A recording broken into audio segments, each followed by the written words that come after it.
has a strong focus on the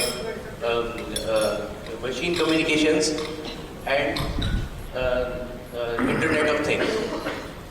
So by combining 5G with Industry 4.0, we can get a higher flexibility, higher productivity, higher efficiency and better usability for making future smart 5G factories.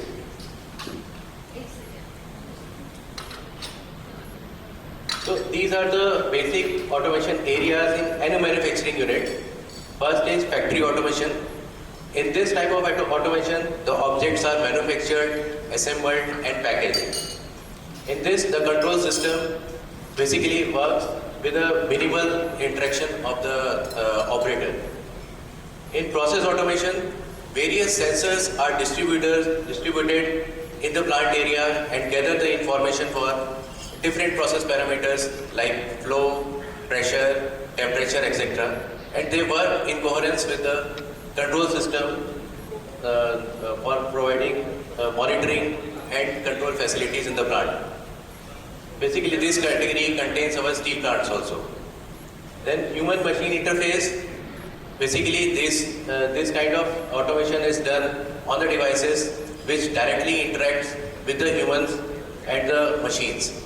For example, virtual reality devices and the augmented reality devices. Then logistics and warehousing. Basically, in this, the automation is done on the flow of goods and materials inside the plant, and the automated vehicles are being used, guided vehicles are being used for such kind of applications. Then monitoring and predictive maintenance, basically this kind of automation is done only to gather some information about the process data of the machines, by which the health of the machines can be predicted in future.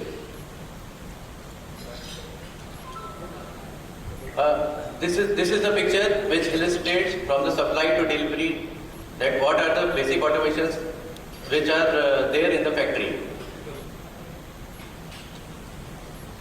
These are the major requirements of the industrial applications. First is operational requirements, that is demand for simple configuration, operation, monitoring and predictive maintenance, etc. That means the devices should do the work as they are intended, and that should be faultlessly and continuously. Functional requirements includes functional safety, authentication, identity management, etc. That means the functional safety should be there in the hazardous area also for the personnel working there. Then security, it includes virus attacks, tampering with the devices, remote and local sabotage of the automated systems.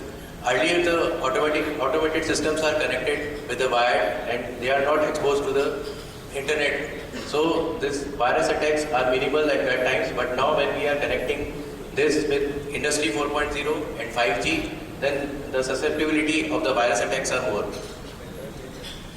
Then cost efficient and flexible process, it requires bid proposals, order management, billing and production planning. Now, this is the basics architecture of the 5G enabled smart factory. Basically, 5G has 5 main domains. First is access, second is transport, third one is management, and then cloud and application. Now, access domain basically provides the communication between the sensors and devices and the 5G nodes wirelessly. Now, this transport domain basically enables these 5G nodes to be communicated with the different remote sites. And then these transport nodes are then connected in a network via backbone nodes, and they carry the data from the sensors and from the 5G access nodes to the data center, where the data is being stored and then application run on the cloud. These are the few key characteristics of the 5G factory and process automation. Basically, 5G allows 3 important types of communication services which are upgradation to the 4G. First is ultra reliable low latency communication service. This service basically is having a capability of having a latency of 1 millisecond and a reliability of 99.99%. By this, the small data packets can be transmitted over the air in very small time duration, and which can drastically reduce the end-to-end latency. Then the other one is enhanced mobile broadband. This kind of communication service basically it provides a vast coverage as compared to a 4G network, and also it provides very fast data rates of about several gigabytes per second. And third one is machine type communication, MMTC. This communication services connect many IoT devices in the field in square kilometers of areas, and enhance their battery life and lowers the complexity of the communication. Many applications requires seamless mobility, like AGVs, as I told you, for warehouse and warehouse applications. So these kind of seamless mobility is being provided by the 5G very easily, and because since it is having a large coverage than 4G, so it provides a seamless mobility within the networks and within two networks. Quality of service, basically it is the performance of the communication services. It requires this communication should be always available, it should be reliable, and end-to-end latency should be maintained. So 5G covers all these features of quality of service. Then security, basically security has three attributes. First is availability, then confidentiality and integrity. For automation type of applications, availability is foremost important, as because availability of the security patches should be available for at least 20 years from now. And so 5G supports these features also. The network slicing is a main feature of the 5G. Basically, it is establishment of the different logical and the virtual network on the common infrastructure with different applications.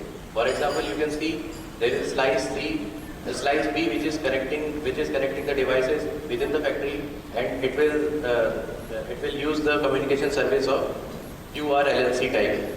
Then slice C is connecting the different IoT devices within the two factories, and it is using MMTC type communication service.